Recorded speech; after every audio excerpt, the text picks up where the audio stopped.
Hello, lovely people. So I'm reading from Max Heindel's Rosicrucian Cosmo Conception. We're on chapter 4, Rebirth and the Law of Consequence. Only 3 theories worthy of note have ever been brought forward to solve the riddle of life and death. In the previous chapter, we have, to some extent, explained one of these 3 theories, that of rebirth, together with its companion law, the law of consequence. It may not be out of place to compare the theory of rebirth with the other 2 theories advanced, with a view to ascertaining their relative foundation in nature. To the occultist, there can be no question. He doesn't say that he believes in it any more than we need to say that we believe as to the blooming of the rose, or the flowing of the river, or the operation of the visible workings of the material world, which are continually going on before our eyes. We do not say of these things that we believe, we say that we know, because we see them. So the occult scientist can say, I know, in regard to rebirth, the law of consequence and their corollaries. He sees the ego and can trace its path after it's passed out of the dense body at death until it's reappeared on earth through a new birth. Therefore, to him, no belief is necessary. For the satisfaction of others, however, it may be well to examine these 3 theories of life and death in order to arrive at an intelligent conclusion. Any great law of nature must necessarily be in harmony with all her other laws. Therefore, it may be very helpful to the inquirer to examine these theories in their relation to what are admitted by all parties to be known as laws of nature, as observed in that part of our universe with which we are more familiar. And to this end, we will first state the 3 theories. The materialistic theory. This holds that life is a journey from womb to tomb, that mind is the result of certain correlations of matter, that man is the highest intelligence in the cosmos, and that his intelligence perishes when the body disintegrates at death. The theory of theology asserts that at birth a newly created soul enters the arena of life fresh from the hand of God, passing from an invisible state through the gate of birth into visible existence, and that at the end of one short span of life in the material world, it passes out through the gate of death into the invisible beyond, whence it returns no more, and that its happiness or misery there is determined for all eternity by its actions during the infinitesimal period intervening between birth and death. The theory of rebirth teaches that each soul is an integral part of God, enfolding all divine possibilities as the seed enfolds the plant, that by means of repeated existences in an earthly body of gradually improving quality, the latent possibilities are slowly developed into dynamic powers, that none are lost by this process, but that all mankind will ultimately attain the goal of perfection and reunion with God. The first of these theories is monistic. It seeks to explain all facts of existence as processes within the material world. The other 2 theories agree in being dualistic, and that is, they ascribe some of the facts and phases of existence to a superphysical, invisible state, but they differ widely on the other points. Bringing the materialistic theory into comparison with the known laws of the universe, we find that the continuity of force is as well established as the continuity of matter, and both are beyond the need of elucidation. We also know that matter and force are inseparable in the physical world. This is contrary to the materialistic theory, which holds that mind perishes at death. When nothing can be destroyed, mind must also be included. Moreover, we know that mind is superior to matter, for it moulds the fact so that it becomes a reflection or mirror of the mind. we've discovered that the particles of our bodies are constantly changing, that at least once in 7 years there is a change in every atom of matter composing them. If the materialistic theory were true, the consciousness ought also to undergo an entire change, with no memory of that which preceded, so that at no time could man remember any event more than 7 years. And we know that this is not the case. We remember the events of our childhood. Many of the most trivial incidents, though forgotten in ordinary consciousness, have been distinctly recalled in a swift vision of the whole life by drowning persons who have related the experience after resuscitation.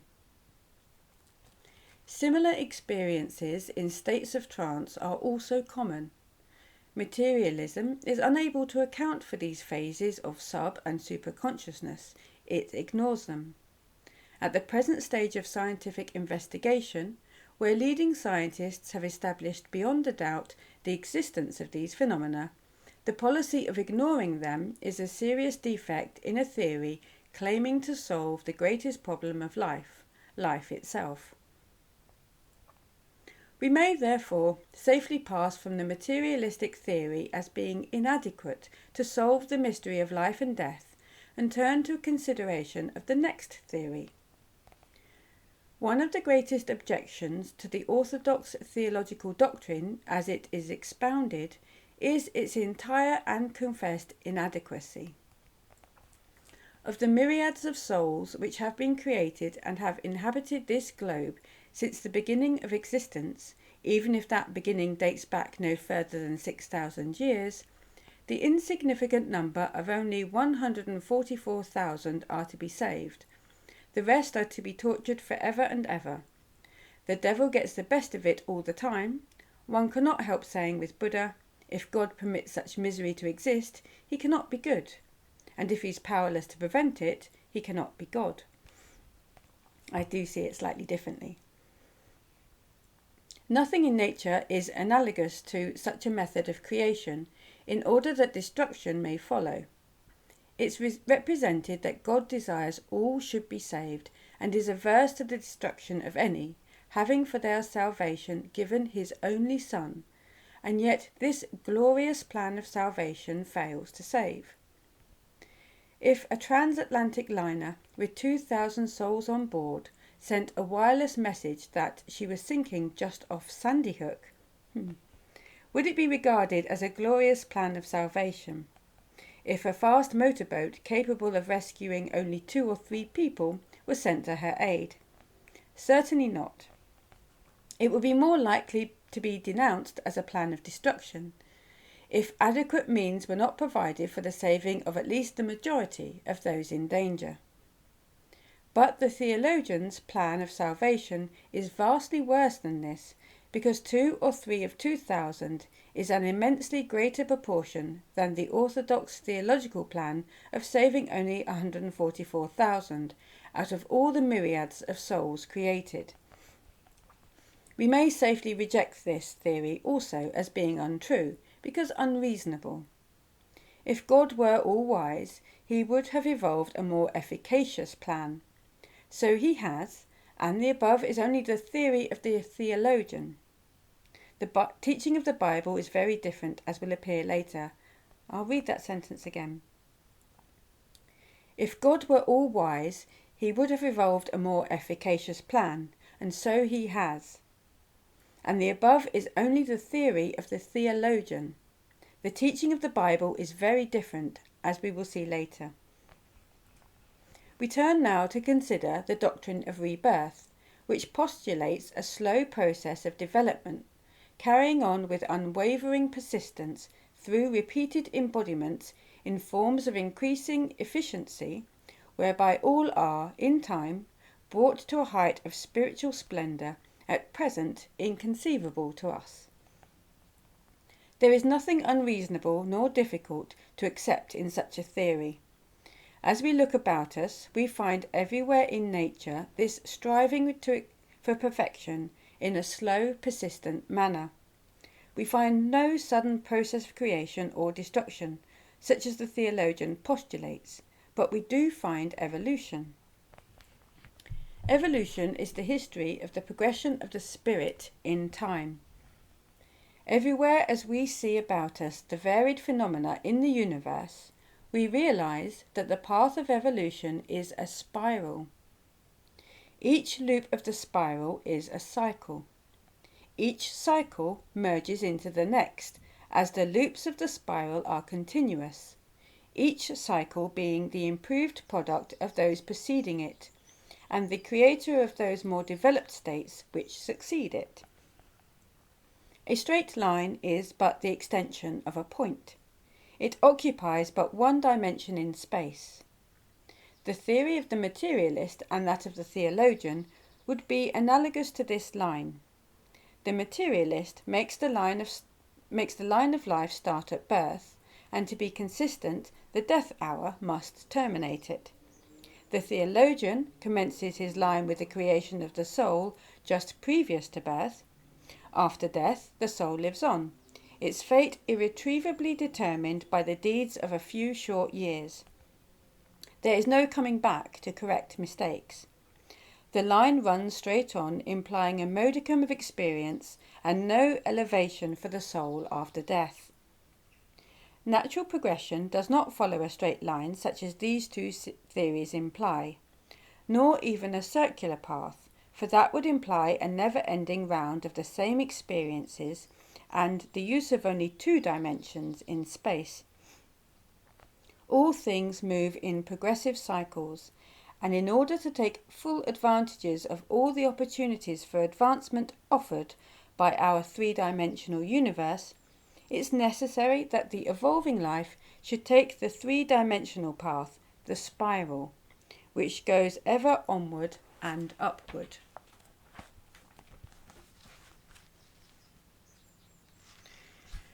Whether we look at the modest little plant in our garden, or go to the redwood district of California and examine one of the giant sequoias with its 30-foot diameter, it's always the same.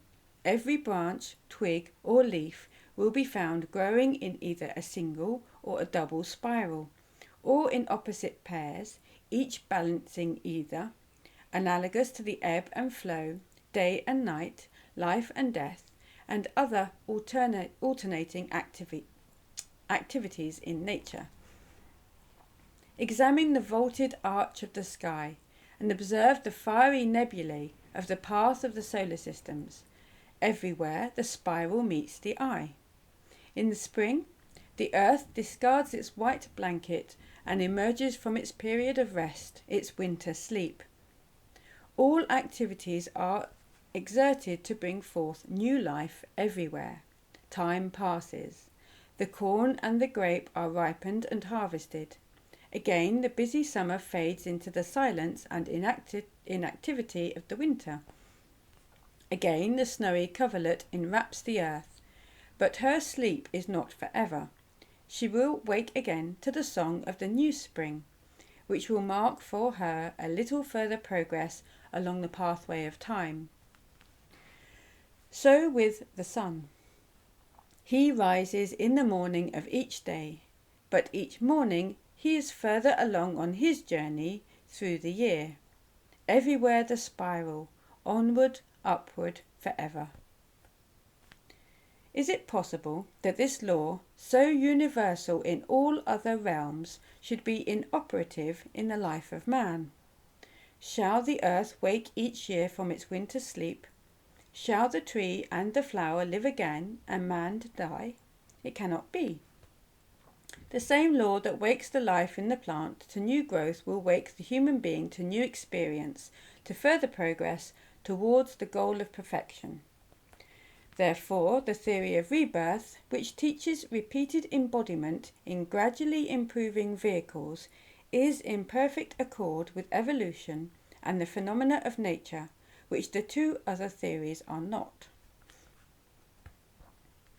Regarding life from an ethical viewpoint, we find that the law of rebirth, coupled with the companion law of consequence, is the only theory that will satisfy a sense of justice in harmony with the facts of life as we see them about us.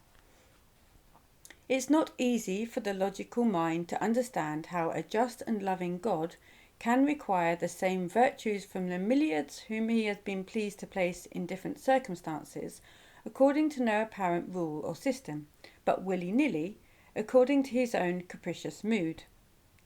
One lives in luxury, the other on kicks and crusts. One has a moral education and an atmosphere of high ideals, the other is placed in squalid surroundings and taught to lie and steal, and that the more he does of both, the more of a success he is. Is it just to require the same of both?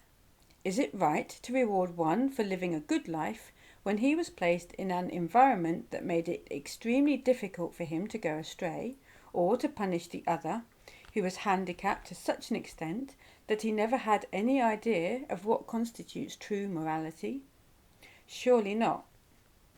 Is it not more logical to think that we may have misinterpreted the Bible than to impute to God such a monstrous plan and method of procedure? It's useless to say that we must not inquire into the mysteries of God, that they are past our finding out. The inequalities of life can be satisfactorily explained by the twin laws of rebirth and consequence, and made to harmonize with the conception of a just and loving God, as taught by Christ himself. Moreover, by means of these twin laws, a way to emancipation from present undesirable position or environment is shown, together with the means of attaining to any degree of development, no matter how imperfect we may be now. What we are, what we have, all our good qualities are the result of our own actions in the past. What we lack in physical, moral, or mental excellence may yet be ours in the future. Exactly as we cannot do otherwise than take up our lives each morning where we laid them down the preceding night, so by our work in previous lives have we made the conditions under which we now live and labour, and are at present creating the conditions of our future lives. Instead of bemoaning the lack of this or that faculty which we covet, we must set to work to acquire it. If one child plays beautifully on a musical instrument, with hardly an effort at learning, while another, despite persistent effort, is a poor player in comparison, it merely shows that one expended the effort in a previous life and is easily regaining a former proficiency, while the efforts of the other have been started only in the present life, and in consequence we see the uphill work. But if the latter persists, he may, even in the present life, become superior to the former, unless the former constantly improves. That we do not remember the effort made in acquiring a faculty by hard work is immaterial. It doesn't alter the fact that the faculty remains with us. Genius is the hallmark of the advanced soul, which by hard work in many previous lives has developed itself in some way beyond the normal achievements of the race.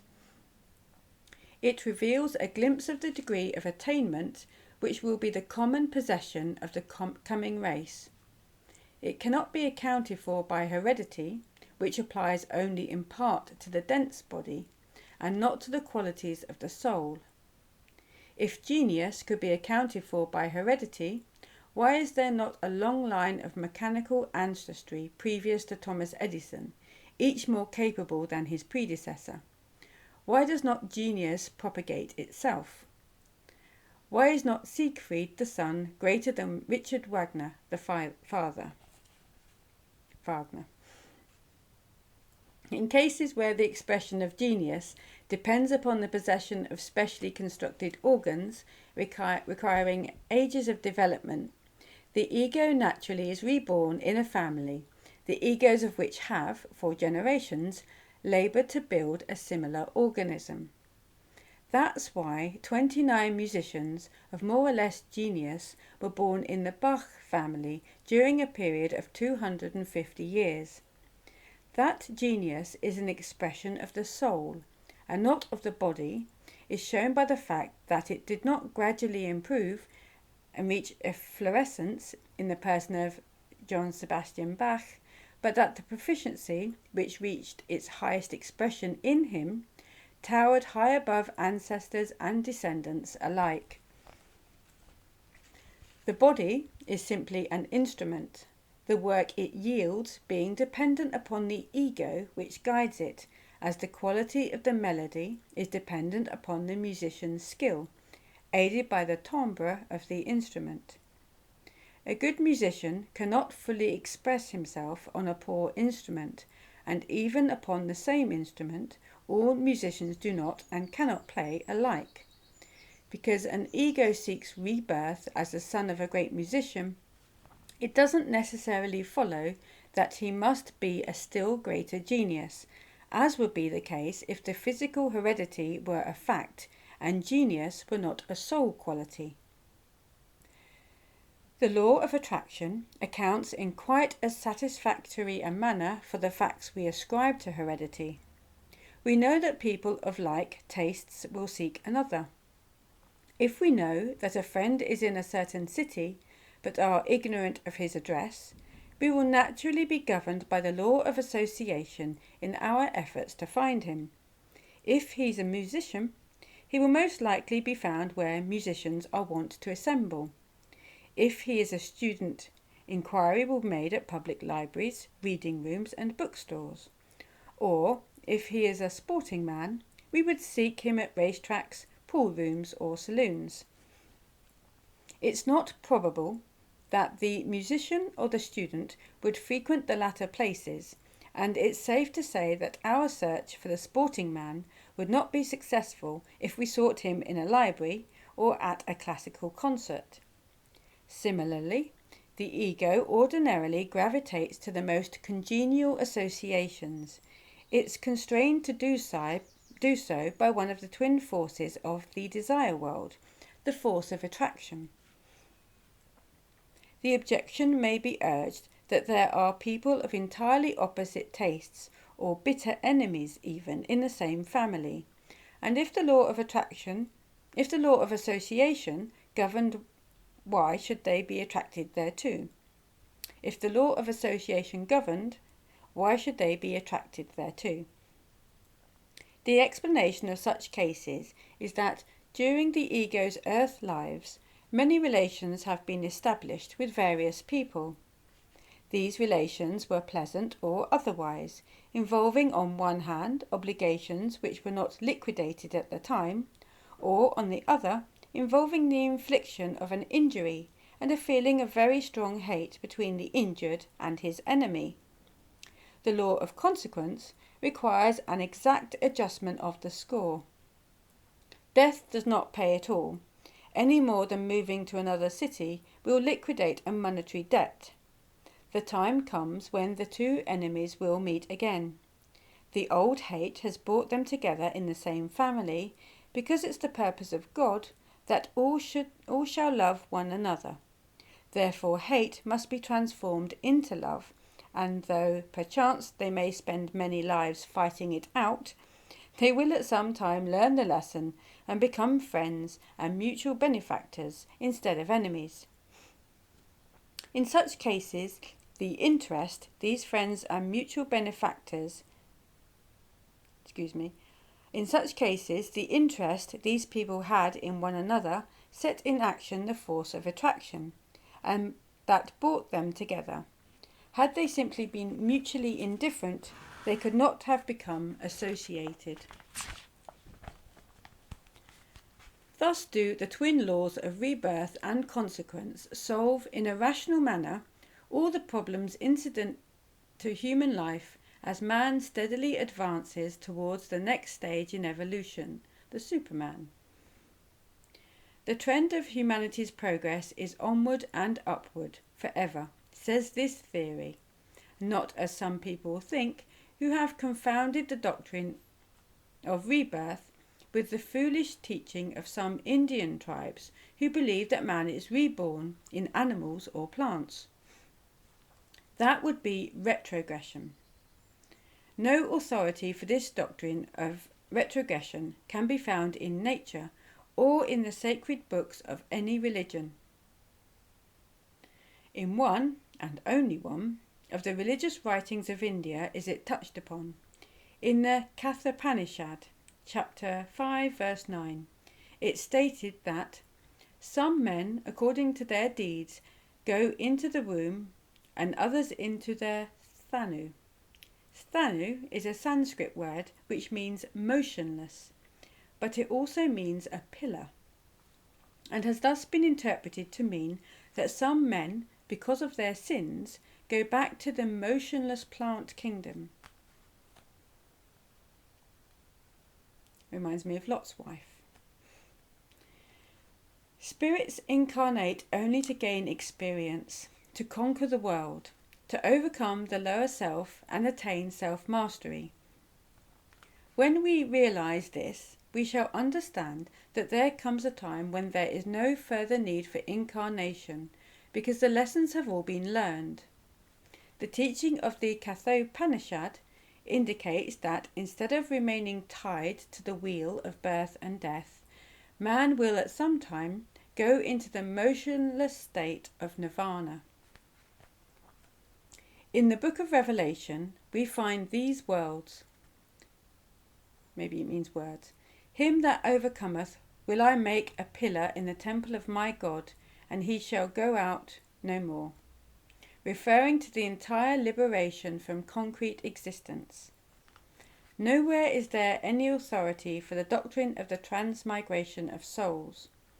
A man who has evolved so far as to have an individual separate soul cannot turn back in his progress and enter the vehicle of animal or plant which are under a group spirit.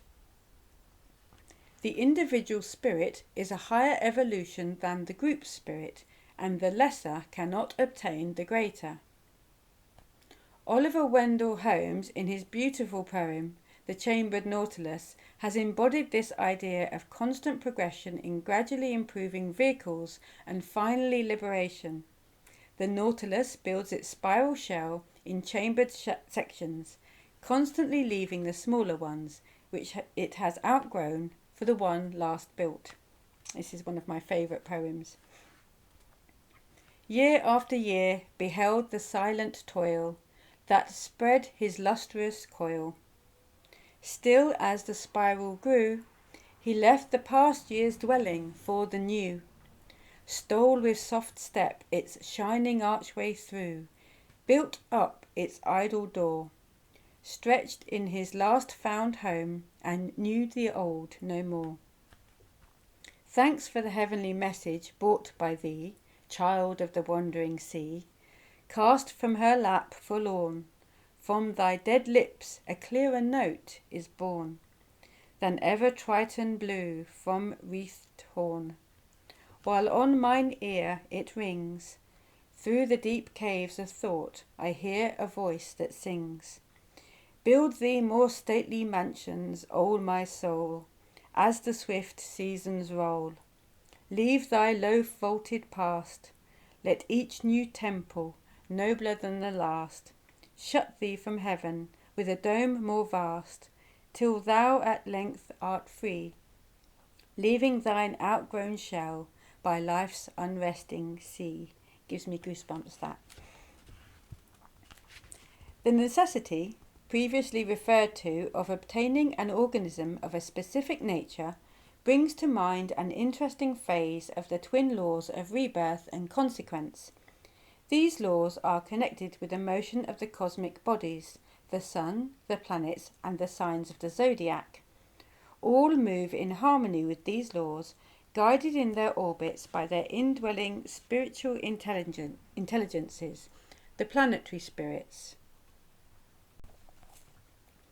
On account of the precession of the equinoxes, the sun moves backward through the 12 signs of the zodiac at the rate of approximately 1 degree of space in 72 years, and through each sign, 30 degrees of space, in about 2,100 years, or around the whole circle in about 26,000 years.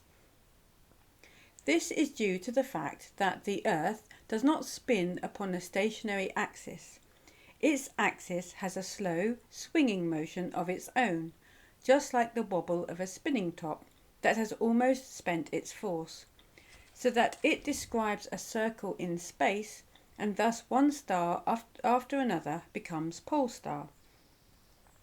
Because of this wobbling notion, the Sun does not cross the equator in the same place every year, but a few hundred rods further back, hence the name the precession of the equinoxes, because the equinox comes too early.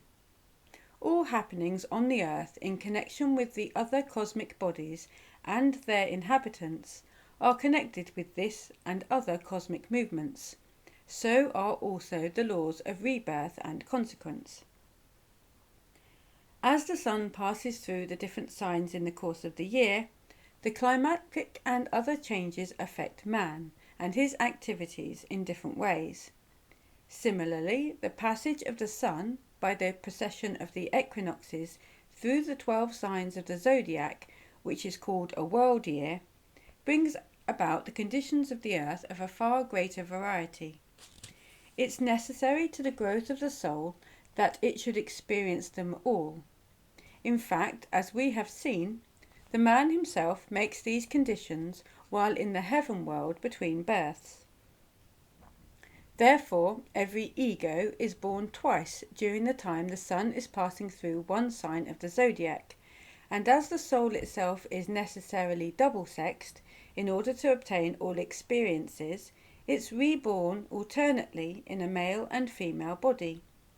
This is because the experience of one sex differs widely from that of the other.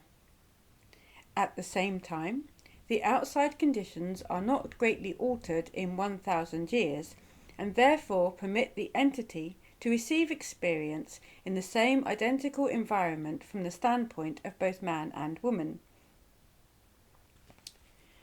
These are the general terms upon which the law of rebirth operates, but as it's not a blind law, it's subject to frequent modifications determined by the lords of destiny, the recording angels, as for instance in a case where an ego needs a sensitive eye or ear, and there is an opportunity for giving it the required instrument in a family with which relations have been previously established. The time for the re-embodiment of the ego in question may lack perhaps 200 years of being ripe, according to the average period, but it's seen by the lords of destiny that unless this opportunity is embraced, the ego will perhaps have to spend 400 or 500 years in heaven in excess of the time required before another chance will present itself. Therefore, the ego is brought to rebirth ahead of scheduled time, so to speak, the deficiency of the rest in the third heaven being made up at another time.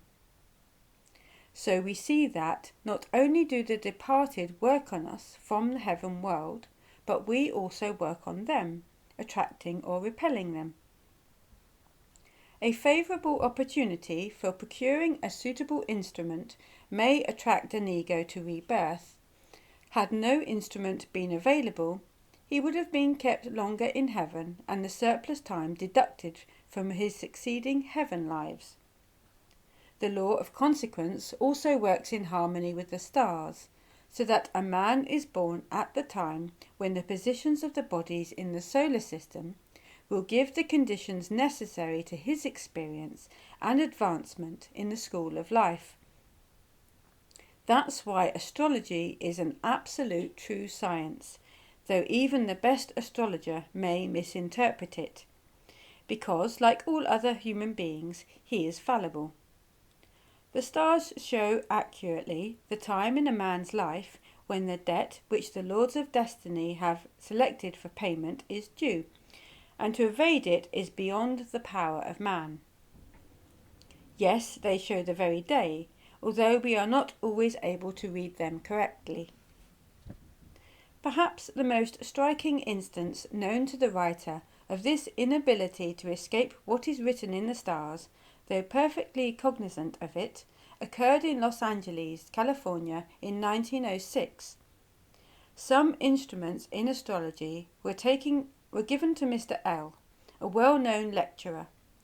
Mr. L's own horoscope was taken up because a pupil will be more interested in that than in the nativity of a stranger. He is also enabled to check the accuracy of the interpretation of the signs which are given to him. The horoscope revealed a liability to accidents, and Mr. L was shown how accidents and other events in the past figured to the time of occurrence. In addition, he was told that another accident would befall him, and that it would occur on the 21st day of the following July, or the 7th day after, i.e. on the 28th, the latter day being regarded as the more dangerous. He was warned against conveyances of any kind, and the place of the threatened injury was designated as the breast, shoulders, arms, and lower part of the head.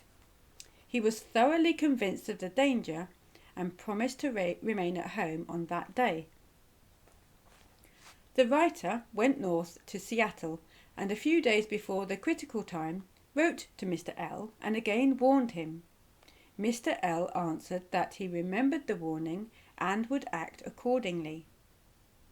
The next communication in regard to the matter came from a mutual friend, who stated that on the 29th of July, Mr. L had gone to Sierra Madre on an electric car, which had collided with a railroad train. Mr. L sustaining injuries of the exact description mentioned, and also having a tendon cut in the left leg. The question was why Mr. L, having entire faith in the prediction, had disregarded the advice. The explanation came 3 months later, when he had recovered sufficiently to write. The letter said, "I thought the 28th was the 29th." There is no question in the writer's mind that this was a piece of ripe fate, impossible to escape, which was accurately foreshown by the stars. The stars may therefore be called the clock of destiny. The 12 signs of the zodiac correspond to the dial, the sun and the planets to the hour hand, indicating the month of the year when the different items in the score of ripe fate allotted to each's life are due to work themselves out. It can't be sufficiently emphasized, however, that though there are some things that cannot be escaped, man has a certain scope of free will in modifying causes already set going. A poet puts it thus: One ship sails east and another sails west, with the self same winds that blow. 'Tis the set of the sail and not the gale which determines the way they go. As the winds of the sea are the ways of fate, as we voyage along through life, 'tis the act of the soul that determines the goal, and not the calm or the strife. The great point to grasp is that our present actions determine future conditions. Orthodox religionists, and even those who profess no religion at all, often bring forward as one of their strongest objections to the law of rebirth that it's taught in India to the ignorant heathen who believe in it. If it is a natural law, however, there is no objection strong enough to invalidate it or make it inoperative. Before we speak of ignorant heathen or send missionaries to them, it might be well to examine our own knowledge a little. Educators everywhere complain of the superficiality on the part of our students. Professor Wilbur L. Cross of Yale mentions among other startling cases of ignorance the fact that in a class of 40 students, not one could place Judas Iscariot. It would seem as though the labours of missionaries could profitably be diverted from heathen countries and from slum work to enlighten the college-bred individuals of our own country on the principle that charity begins at home. And as God will not let the ignorant heathen perish, it would seem better to leave him in ignorance where he is sure of heaven than to enlighten him, and so render his chances of going to hell legion. Surely this is a case of where ignorance is bliss, 'tis folly to be wise. We would be doing ourselves and the heathen a signal service by letting him alone and looking after the ignorant Christian nearer to home. Moreover, to call this a heathen doctrine does not disprove it. Its assumed priority in the East is not more an argument against it than the accuracy of the solution of a mathematical problem is invalidated because we do not happen to like the person who first solved it. The only question is it correct? If so, it's absolutely immaterial whence the solution first came. All other religions have been but leading up to the Christian religion. They were race religions and contain only in part that which Christianity has in fuller measure. The real esoteric Christianity has not yet been taught publicly. I'll say that again. The real esoteric Christianity has not yet been taught publicly, nor will it be so taught until humanity has passed the materialistic stage and becomes fitted to receive it. The laws of rebirth and consequence have been secretly taught all the time, but by the direct command of Christ himself, as we shall see, these two laws have not been publicly taught in the Western world for the past 2,000 years.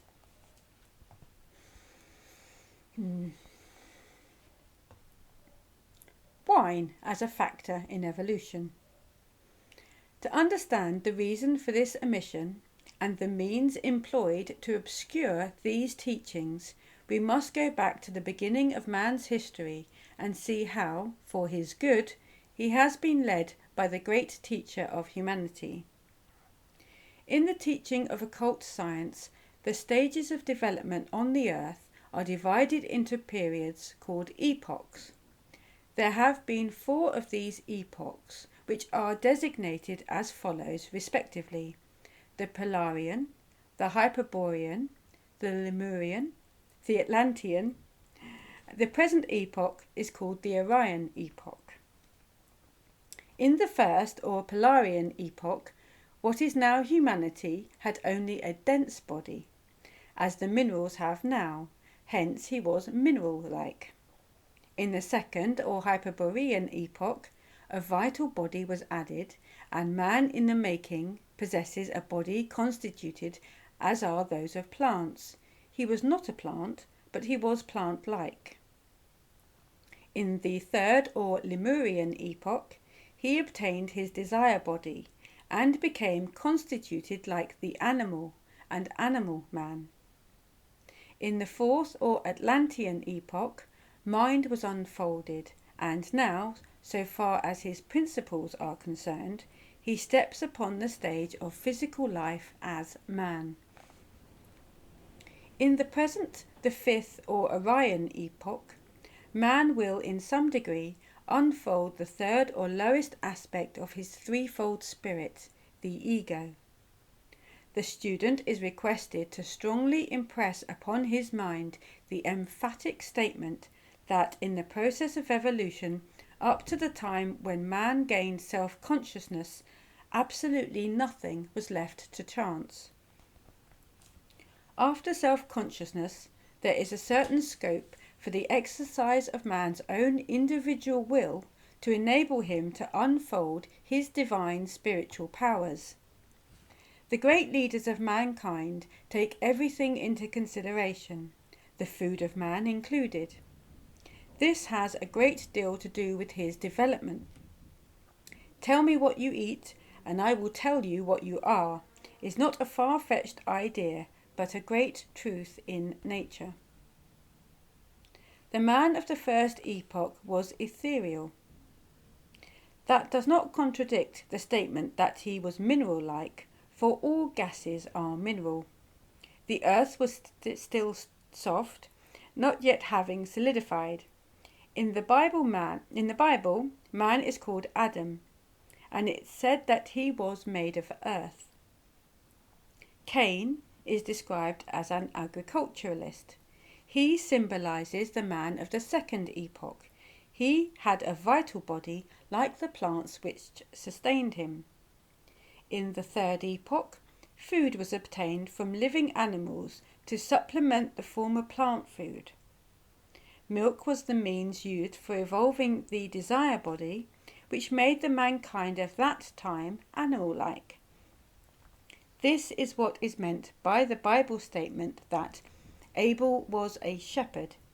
It's nowhere stated that he killed animals. In the fourth epoch, man had evolved beyond animals. He had mind. Thought breaks down nerve cells, kills, destroys, and causes decay. Therefore, the food of the Atlantean was, by analogy, carcasses. He killed to eat, and that is why the Bible states that Nimrod was a mighty hunter. Nimrod represents the man of the fourth epoch. In the meanwhile, man had descended deeper and deeper into matter. His former ethereal body formed the skeleton within and had become solid. He had also lost, by degrees, the spiritual perception which was possessed by him in the earlier epochs. Thus it was designed. He is destined to get it back at a higher stage, plus the self-consciousness which he did not then possess. He had, however, during the first 4 epochs, a greater knowledge of the spiritual world. He knew he did not die, and that when one body wasted away, it was like the drying of a leaf from the tree in the autumn. Another body would grow to take its place. Therefore, he had no real appreciation of the opportunities and advantages of this earth life of concrete existence. But it was necessary that he should become thoroughly awake to the great importance of this concrete existence, so that he might learn from it all that could be learned. So long as he felt that he was a citizen of the higher worlds, and knew for a certainty that physical life is but a small part of real existence, he didn't take it seriously enough. He did not apply himself to the cultivation of the opportunities for growth which are found only in the present phase of existence. He dallied his time away without developing the resources of the world, as do the people of India today, for the same reason. The only way in which an appreciation of concrete physical existence could be aroused in man was by depriving him of the memory of his higher spiritual existence for a few lives. Thus, during his earth life, he came to hold no positive knowledge of any other than the one present physical life, and was in this way impelled to earnestly apply himself to living it. There had been religions previous to Christianity which had taught rebirth and the law of consequence, but the time had now come when it was no longer conducive to man's advancement that he should know this doctrine, and ignorance concerning it came to be regarded as a sign of progress. This one single life was to be made paramount. Therefore, we find that the Christian religion, as publicly taught, does not embody the laws of consequence and rebirth. Nevertheless, as Christianity is the religion of the most advanced race, it must be the most advanced religion, and because of the elimination of this doctrine from its public teachings, the conquest of the world of matter is being made by the Anglo-Saxon and Teutonic races, in which this phase has been carried furthest. As some new addition to or change in the food of man has been made in every epoch to meet its conditions and accomplish its purposes, we now find added to the food of the previous epochs a new article, wine.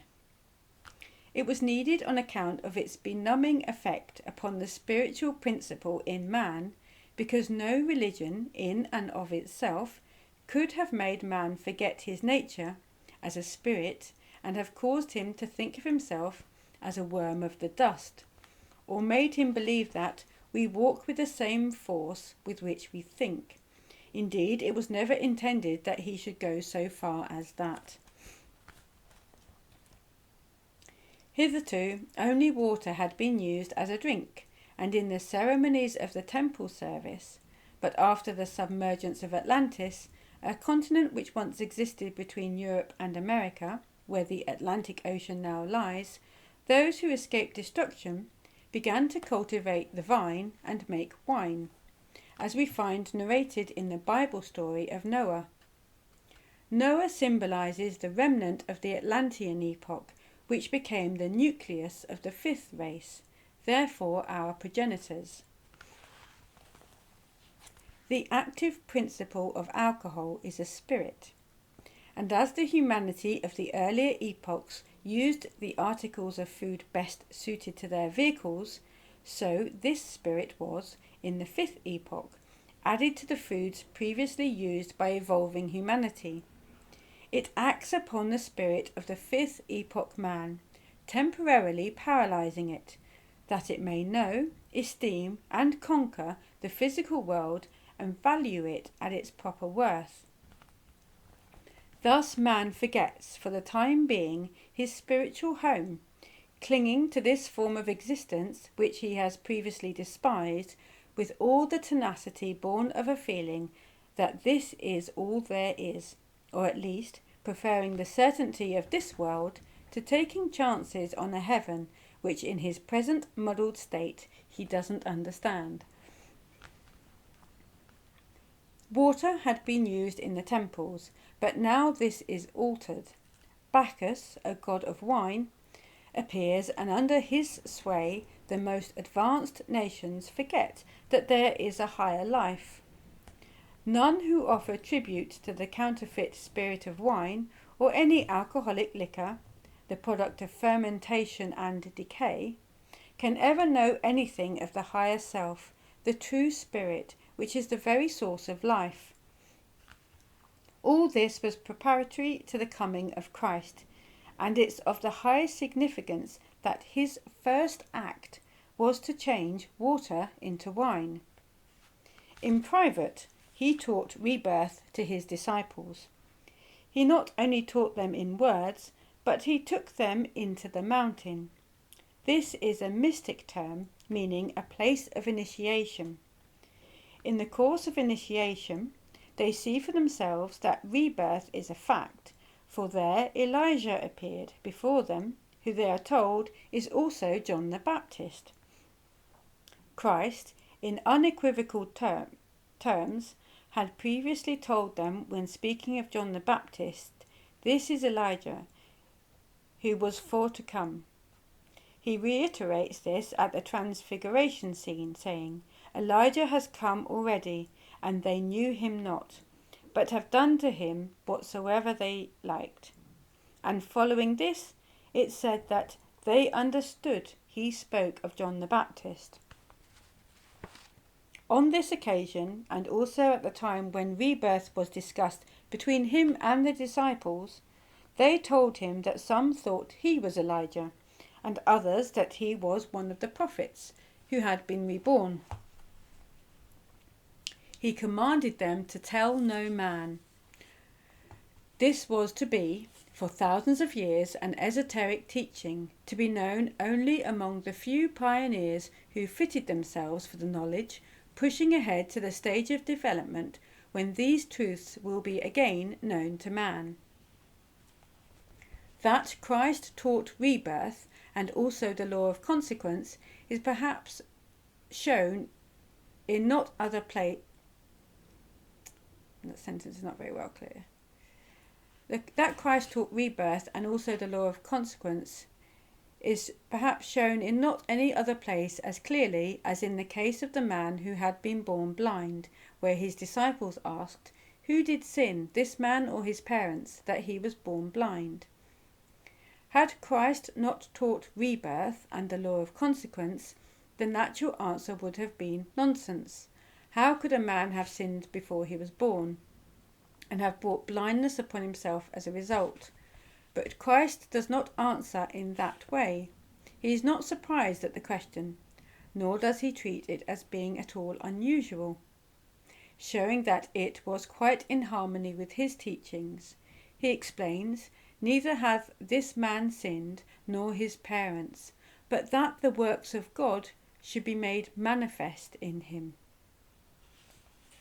The orthodox interpretation is that the man was born blind in order that Christ might have the opportunity of performing a miracle to show his power. It would have been a strange way for a God to obtain glory, capriciously condemning a man to many years of blindness and misery that he might show off. We would consider a man who acted in such a manner a monster of cruelty. How much more logical to think that there may be another explanation. To impute to God conduct which in a human being we would denounce in the strongest terms is surely unreasonable. Christ differentiates between the physically blind body of the man and the God within, which is the higher self. The dense body has committed no sin. The God within has done some deed which manifests in the particular affliction from which he is suffering. It's not stretching a point to call a man a god. Paul says, "Know ye not that ye are gods?" and he refers to the human body as the temple of God, the indwelling spirit. Finally, although most people do not remember their past lives, there are some who do, and all may know if they will live the necessary life to attain knowledge. This requires great strength of character, because such knowledge will carry with it a knowledge of impending fate that may be hanging black and sinister over one, which will manifest in dire disaster. Nature has graciously hidden the past and the future from us, that we may be not robbed of peace of mind by suffering in anticipation of the pain in store for us. As we attain greater development, we shall learn to welcome all things with equanimity, seeing in all troubles the result of past evil, and feeling thankful that the obligations incurred thereby are being annulled, knowing that so much less stands between us and the day of liberation from the wheel of birth and death. When a person dies in childhood in one life, he or she not infrequently remembers that life in the next body, because children under 14 years do not journey around the entire life cycle, which necessitates the building of a complete set of new vehicles. They simply pass into the upper regions of the desire world and there wait for a new embodiment, which usually takes place in from 1 to 20 years after death. When they return to birth, they bring with them the old mind and desire body, and if we listen to the prattle of children, we should often be able to discover and reconstruct such stories as the following. A remarkable story. One day in Santa Barbara, a man by the name of Roberts came to a trained clairvoyant who is also a lecturer on theosophy, and asked for help in a perplexing case. Mr. Roberts had been walking in the street the previous day when a little 3-year-old girl came up to him and put her arms around his knees, calling him Papa. Mr. Roberts was indignant, thinking that someone was trying to father the child on him. But the mother of the child, who came up directly, was equally put out and tried to get the child away. The child, however, kept on clinging to Mr. R, insisting that he was her father. On account of circumstances to be told later, Mr. R could not put it out of his mind, and sought out the clairvoyant, who accompanied him to the house of the child's parents, where the girl at once ran up to Mr. R and again called him Papa.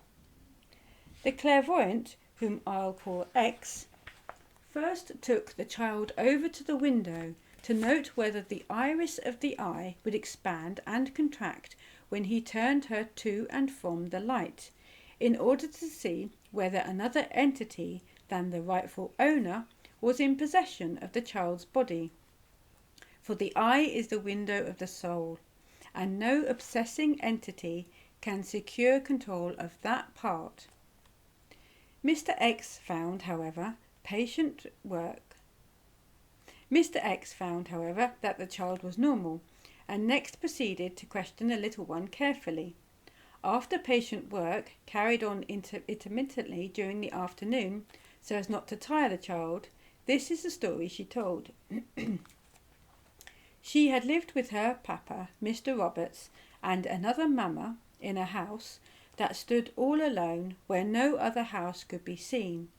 There was a little brook close to the house where some flowers grew, and here she ran out and brought in some pussy willows. And there was a plank across the brook, which she was cautioned against crossing, for fear she might fall into the brook. One day her papa had left her mother and herself and had not returned. When their supply of food was exhausted, her mother lay down on the bed and became so still. At last she said quaintly, "Then I also died, but I didn't die, I came here." Mr. Roberts next told his story. 18 years before he lived in London, where his father was a brewer. He fell in love with their servant girl. His father objected, so he eloped with her to Australia, after they had first been married. Here he went out into the bush and cleared a little farm, where he erected a small cabin by a brook, just as described by the little girl. A daughter was born to them there, and when she was about 2 years old, he left the house one morning and went to a clearing some distance from the house, and while there a man with a rifle came up to him, saying that he arrested him in the name of the law for a bank robbery committed on the night Mr. R had left England. The officer had tracked him there, thinking him the criminal. Mr. R begged to be allowed to go to his wife and child, but thinking this a ruse to entrap him into the hands of Confederates, the officer refused and drove him to the coast at the point of a gun.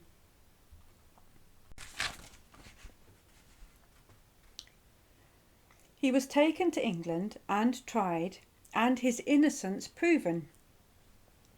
First then did the authorities take heed of his constant ravings about his wife and child, whom he knew must starve in that wild and lonely country.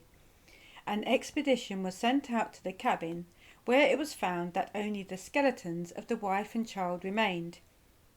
Mr. Roberts' father had died in the meantime, and though he had disinherited Mr. R, as his brothers divided with him, and he came to America a broken man. He then produced photographs of himself and his wife, and at the suggestion of Mr. X, they were mixed with a number of other photographs and shown to the little girl, who unhesitatingly picked out the photographs of both her alleged parents, although the photograph shown was very different from the present appearance of Mr. Roberts.